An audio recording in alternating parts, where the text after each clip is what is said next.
মুন্সিগঞ্জ জেলার টঙ্গিবাড়ি উপজেলার ভরন্ডা two Silimpur 1500 metre রাস্তার কাজে অনিয়মের অভিযোগ উঠেছে। সরেজমিনে গিয়ে দেখা যায় ভরন্ডা টু সিলিমপুরের 1500 মিটার রাস্তার কাজে নিম্নমানের ইটের খোয়া ব্যবহার করা হচ্ছে। ইট দিয়ে যে গাইডওয়াল তৈরি করা হচ্ছে সেটিও সঠিকভাবে হচ্ছে না। কিছু কিছু জায়গায় গাইডওয়াল ধসে পড়েছে, হাত দিয়ে চাপ দেওয়ার সাথে সাথে ইটের খোয়া ভেঙে যাচ্ছে। এলাকাবাসী জানায় এই রাস্তার কাজে 14 নম্বর ইটের খোয়া ব্যবহার করা হচ্ছে। এই খোয়া মানুষের পায়ের সাথেই পিষ্ট হয়ে যাচ্ছে। যখন গাড়ি চলবে তাহলে এই রাস্তা কিভাবে টিকে থাকবে? গাড়ির চাপে এই রাস্তা নষ্ট হয়ে যাবে। আরও তো রয়েছে বৃষ্টির চাপ।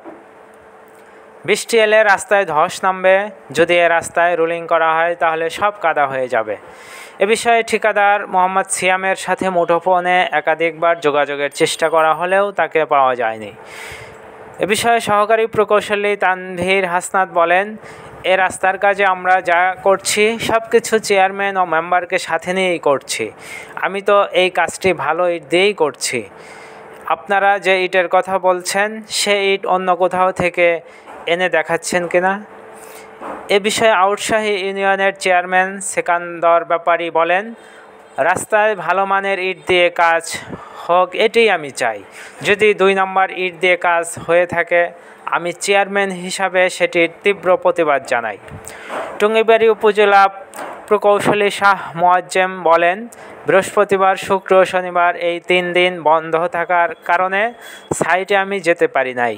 এই 3 দিনের মধ্যে ঠিকাদার কোনো খারাপ মাল দিয়েছে কিনা সেটা আমার জানা নেই।